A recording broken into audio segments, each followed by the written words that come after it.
folks, I'm Tom Vassell and welcome to Week in Review. This is a video what we do every week where we talk about the reviews we did last week and give you short thoughts on them. You can then click links in the description to see the full review if you want to know more about it. Let's get started. Hey everybody, Z Garcia here. Last week I reviewed 5 things. I reviewed Pyramid of the Jaguar, a 2-player only game from Cosmos in which you are splitting cards with your opponent. You offer them 2 cards, they pick first, then they do it back to you. It's an interesting concept, but the game lacks a lot of tension and lacks moments of real interesting decisions. And so for me, it's just an okay game. I reviewed 2 things for Steam Park Robots, which is a small sort of mini expansion that replaces the robots in the original game. And it gives you a couple of new kinds of robots. It's interesting, but it's small. It's not a huge difference from what you had before. And then I reviewed Steam Park Play Dirty, which is a modular expansion bigger than robots. And that one adds a lot more moving parts. You can pick and choose which ones you like. And I enjoy that expansion much more than robots. Again, largely because there's more there to enjoy. I also reviewed Element, an abstract game for up to 4 players in which you are trying to trap someone else with different elemental stones. It's interesting, it's clever, it's quick. It's got not perfect information, but it kind of works in this game, you know. And so I dig it, and it's a very well done production also. So that one I would recommend. And then lastly, I reviewed Sherazade, which is a 2-player co-op or solitaire player tile laying kind of game in which you are trying to tell the king some stories and arrange these tiles in a beneficial way. It's tricky, it's clever, it's very simple. It's really a micro game. It's just 21 cards or tiles. And it's great as a 1-player game. The 2-player game I liked less than I did the solitaire game. And so I would recommend it if you want to play alone, you want a little quick filler. And if you want to play with 2, go check out the review and decide from that. And that's it for me. I will see you next time. Hey folks, welcome back to another Week in Review. This week I was part of 6 videos.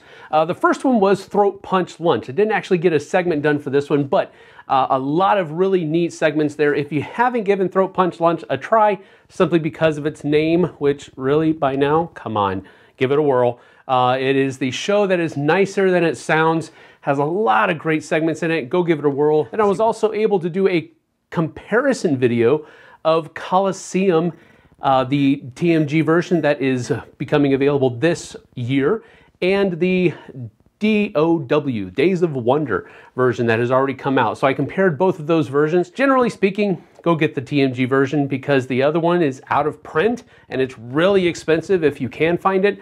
TMG is worth it, and it's basically the same game. Also did another informational style video of 2 more teams that are available with for Slaughter Ball. Team Gruesomes, which is kind of like a Dr. Frankenstein's monster type of feel to it. And then there's also Team Fury, which is a jungle cat kind of theme to the team. So go check out that video. I think those are 2 really neat looking things. Also did we all did, back in Gamma, a Miami Dice first impressions video for First Martians, Adventures on the Red Planet. It's coming out from Portal this year, and I'm going to give this basically just on my first impressions an 8. Then I did a review for Cantankerous Cats. This is a game that we picked up at the MeepleCon convention after Gamma, and it's interesting. It's a neat cat-themed game, which I'm not really big on cats, but I did enjoy the play. There's some admissions and omissions that you need to do from the rules to really have what I think to be a fun card game. Gave it a 6 at the end of the day. So that is Cantankerous Cats. And finally, I did a review for Firefly, a fistful of credits from Toy Vault. Wow, I really wanted to like this game, but I just did not like it. Gave it a 3 after I thought about it for a little bit longer. Go check out the review. You can see why. Maybe this is something you want to check out. Roll and move, random encounters with different kinds of bad guys, random possibility of pulling, just a lot of random stuff, and just not what I was wanting. I wanted to like it because it's Firefly, but didn't make the cut. See you guys on the flip side.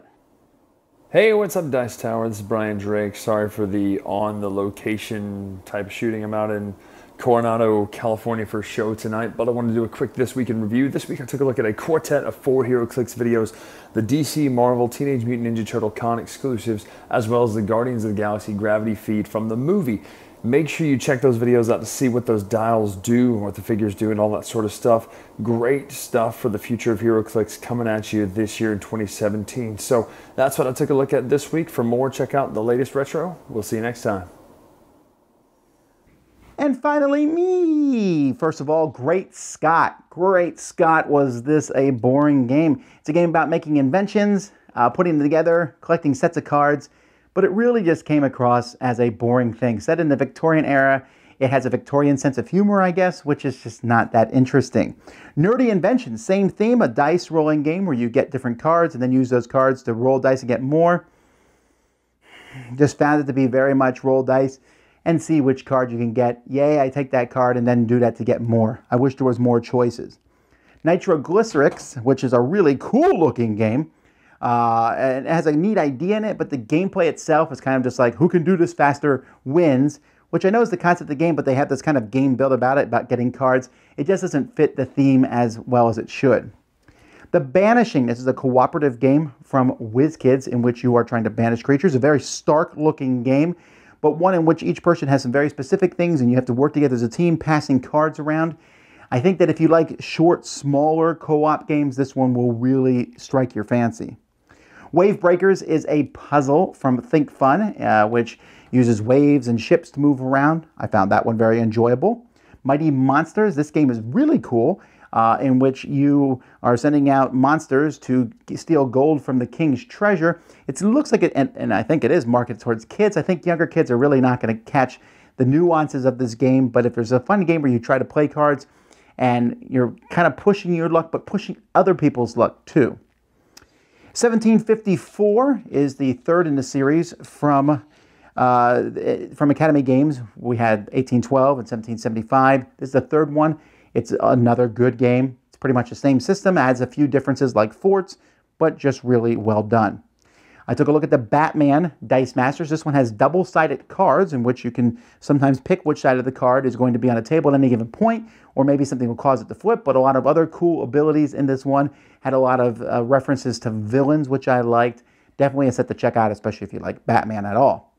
Veggie Garden, this is from QSF Game, Quick Simple Fun, in which you are trying to get as many different vegetables in your hand as you can, but also making sure the vegetables in your hand are worth the most points. And then Century. Oh, I love Century. Such a great, simple game. It checks so many things that I normally don't like about games, where it has cubes and you're changing cubes and other cubes, but it does so fast, so effortlessly. This is what I would call a splendor killer. I really enjoy this one and look forward to playing it a lot. I also took a look at the best of different publishers, Tasty Minstrel Games, Indie Boards and Cards, and Mayday Games, and of course top 10 superhero games, things like that. You can check all that out on our channel. Hey folks, thanks for watching Week in Review. Until next time, I'm Tom Vassell, and this has been the Dice Tower.